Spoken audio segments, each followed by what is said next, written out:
महाराष्ट्र राज्य पत्रकार संघाचे राज्य सरचिटणीस आणि दैनिक गावकरीचे संपादक डॉक्टर विश्वासराव आरोटे यांच्या आजी स्वर्गीय पार्वता आजी आरोटे यांच्या प्रथम पुण्यस्मरणानिमित्त कोतुळ येथील कोतुळेश्वर वारकरी शिक्षण संस्थेतील बाल वारकऱ्यांना संगीत साहित्य वाटप करण्यात आलं। रामनवमीच्या पावन पर्व काळात ग्रामस्थांच्या उपस्थितीत पार पडलेल्या या कार्यक्रमात तबला, पखवाज, हार्मोनियम यांच्यासारख्या संगीत साधनांचे वितरण करण्यात आले। या कार्यक्रमास कोतुळ ग्रामपंचायतीचे माजी उपसरपंच संजय लोखंडे, पत्रकार सुनील गीते, पत्रकार विनय समुद्र, कोतुळेश्वर शिक्षण संस्थेचे अध्यक्ष हरिभक्त परायण नितीन महाराज गोडसे, पत्रकार संघाचे उपाध्यक्ष अशोकराव शेळके तसेच गावातील अनेक मान्यवर, पालक आणि बाल वारकरी मोठ्या संख्येने उपस्थित होते। या कार्यक्रमात बोलताना डॉक्टर विश्वासराव आरोटे म्हणाले, योग्य वेळी दिलेले योग्य संस्कार हेच विद्यार्थ्यांना योग्य दिशा देतात। त्यांच्यातून आदर्श नागरिक घडतात, जे भविष्यात देश आणि समाजाची सेवा करतात। कोतुळ हे माझे मामाचं गाव आहे, परंतु संपूर्ण बालपण इथेच गेलं आहे। विनय समुद्र, अशोक शेळके, सुनील गीते यांच्यासोबतच्या आठवणी आजही माझ्या मनात ताज्या आहेत।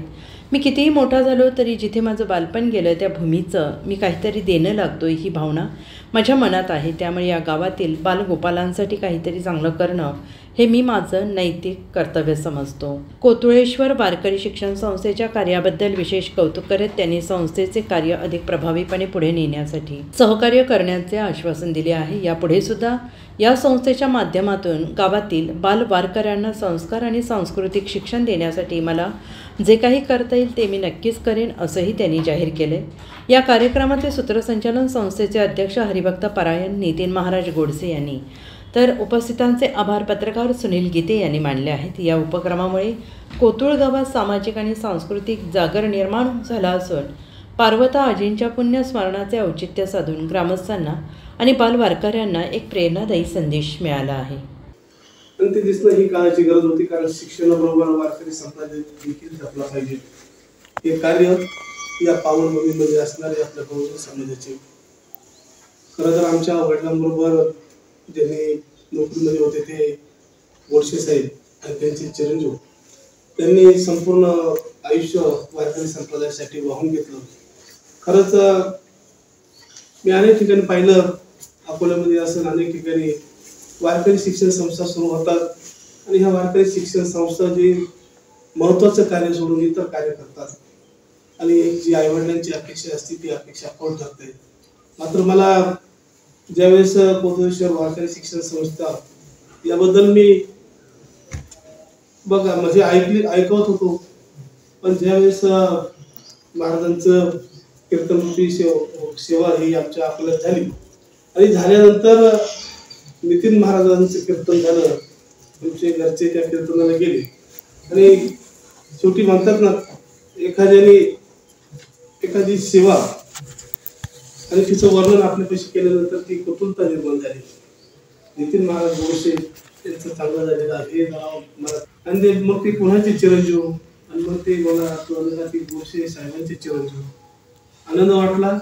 आणि मी तेव्हाच महाराजांना सांगितलं, तुमच्याही शिक्षण संस्थेसाठी काय मला देता येईल ते या, आणि ते देण्याचं भाग्य माझ्यासाठी प्राप्त झालं। खरं तर आज रामनवमी, माझी आजी तिचं 105 वय, तिचं मागच्या वर्षी निधन झालं पुण्यस्मरण, पण आमच्या चुलते 2 दिवसापूर्वी त्यांचे निधन झाल्यामुळं हा कार्यक्रम आपल्याला या ठिकाणी करायचा होता।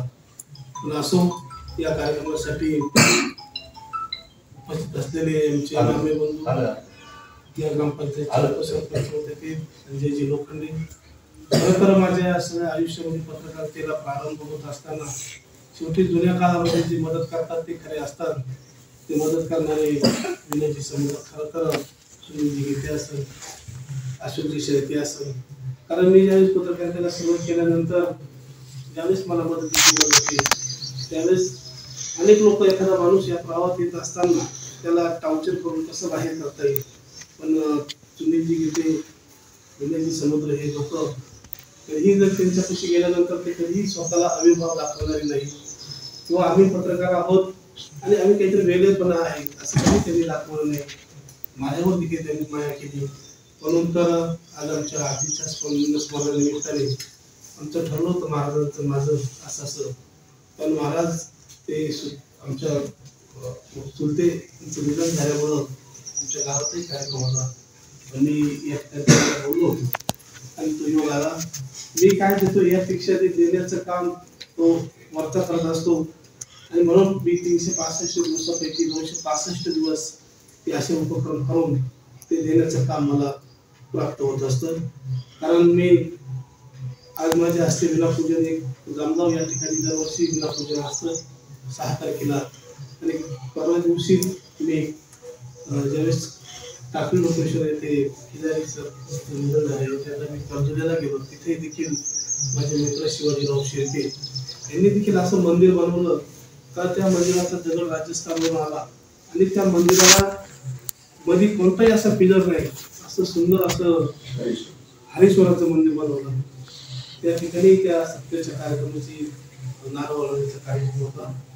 खरं तर अकोल्यामध्ये आल्यानंतर मला एक आनंद वाटला, कारण इथपर्यंत येत असताना मी जीवनामध्ये वारकरी संप्रदायाची तुळशीची माळ माझ्या घरात असल्यामुळं मी कुठे भरकटले नाही. कारण तो माझं मामाचं गाव, यामध्ये मी या ठिकाणी आमचे मामा नानामामा असतील, नारायण मामा असतील, यांनी देखील ज्यावेळेस आमच्या परिवाराला काही गरज होती त्यावेळेस त्यांनी आम्हाला सामावून घेतलं आणि या मातीमध्ये देखील मी रमलो. म्हणून या मातीचं ऋण आपल्यावर आहे, म्हणून या वारकरी शिक्षण संस्थेसाठी हे निमित्त आहे. पण मी इथून पुढे जूनमध्ये देखील आम्ही 1 लाख दप्तर वाटत असतो. या सर्व विद्यार्थ्यांना शालेय किट, शालेय दप्तर, तुम्हाला शालेय वह्या हे मी जोपर्यंत माझ्याकडे मिळण्याचं साधन आहे तोपर्यंत मी नक्कीच या वारकरी शिक्षण संस्थेला देत जाईल.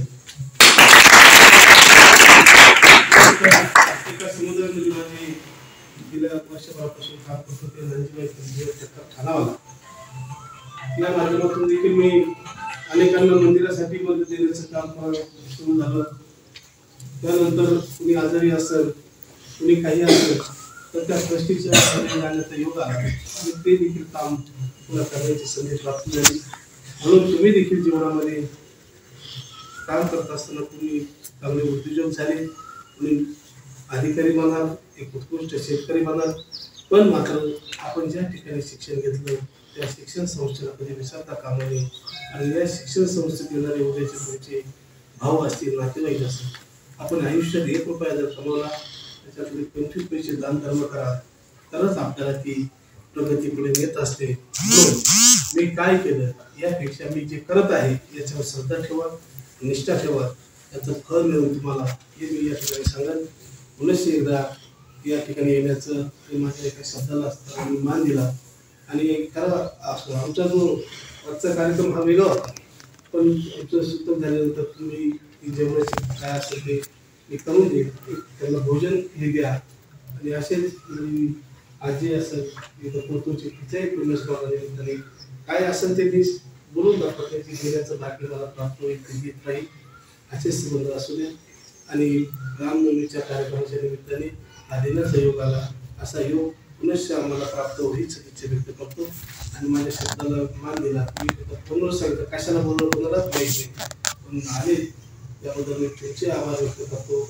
आणि खरं तर मी त्या काळात पत्रकारिता करत असताना मुळशी साहेबांना संस्थेचे चेअरमन होते आणि ते मला कधी नाही म्हणजे जाहिरातीला, कारण त्यावेळेस ती मला गरज होती आणि साहेबांचा मुलगा काय मी काय पण साहेबांनी एक आदर्श असं व्यक्तिमत्व घडवलं या तालुक्याला नव्हे तर एक वारकरी संप्रदायामध्ये त्यांनी देखील आपली चुनूक दाखवली.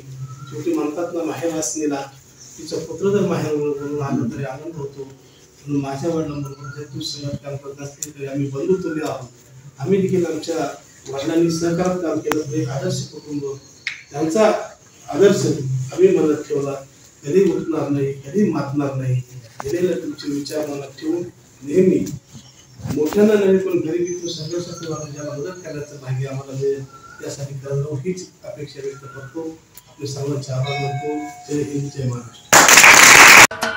महाराष्ट्राचे सर्वमान्य दैनिक समर्थ गावकरी अहमदनगर, पुणे, नाशिक, जळगाव, धुळे, नंदुरबार, सोलापूर, कोल्हापूर, सांगली, सातारा, मुंबई, ठाणे, पालघर, रत्नागिरी, रायगड, सिंधुदुर्ग, नांदेड, उस्मानाबाद, बीड, औरंगाबाद, नागपूर, गडचिरोली, भंडारा, गोंदिया, अकोला, यवतमाळ, बुलढाणा येथून एकाच वेळी प्रसिद्ध होणारे एकमेव दैनिक, सर्वसामान्य जनतेचे खुले व्यासपीठ.